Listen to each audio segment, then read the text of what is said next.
Hi, Boston Center, Team U. We have a problem here. We have a hijacked aircraft headed towards This New is the York. ACI watch. Say again, if you lost track of the aircraft, over. Boston has lost track. I don't know if frequency we have. Is this real world or exercise? No, this is not an exercise. Kennedy Tower reports. Okay, hey, hold on one second, Kennedy okay? Tower reports that there was a fire at the World Trade Center. Tim, just a few moments ago, something believed to be a plane crashed into the South Tower of the World Trade Center.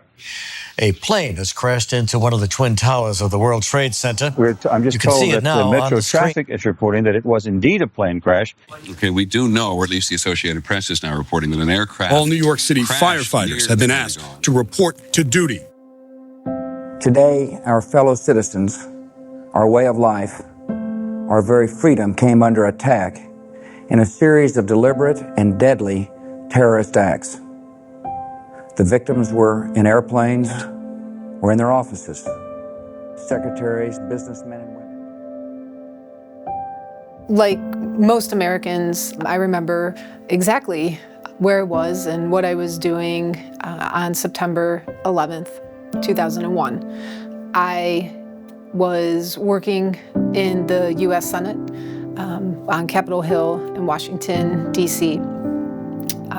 My husband and I had just gotten married a few months before that in Cleveland, where I am from, and we were living and working in Washington, D.C. at that time.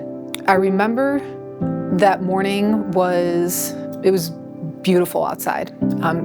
The sky was this crystal clear blue, and the humidity, as some of you who are familiar with Washington, D.C. Have experienced, the humidity had all but gone. When I had gotten to work, I worked on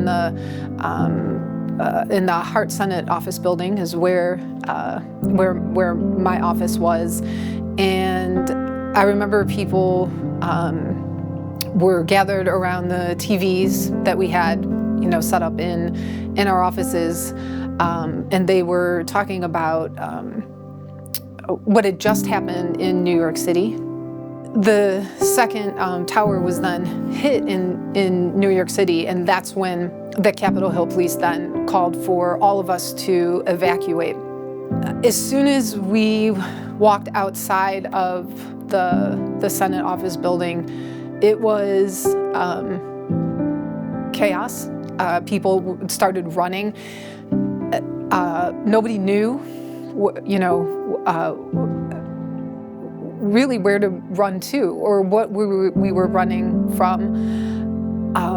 But the most significant thing I remember from kind of walking outside and figuring out where we were going is actually seeing a tank, an Army tank, drive right by me on Capitol Hill. It always meant a lot that our safety forces, our men and women here at the North Olmsted Fire Department especially took the time each year to recognize what had happened that day, the sacrifices that so many people had made in attempts to save others. It's incredibly important that we continue to honor those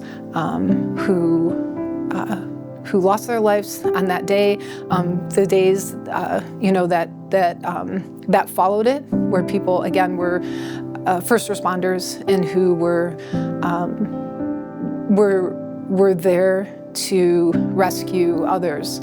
And I'm incredibly proud of the city of North Olmsted and our safety forces always, but on the anniversary of 9/11, I really appreciate what they try to make sure that we never forget.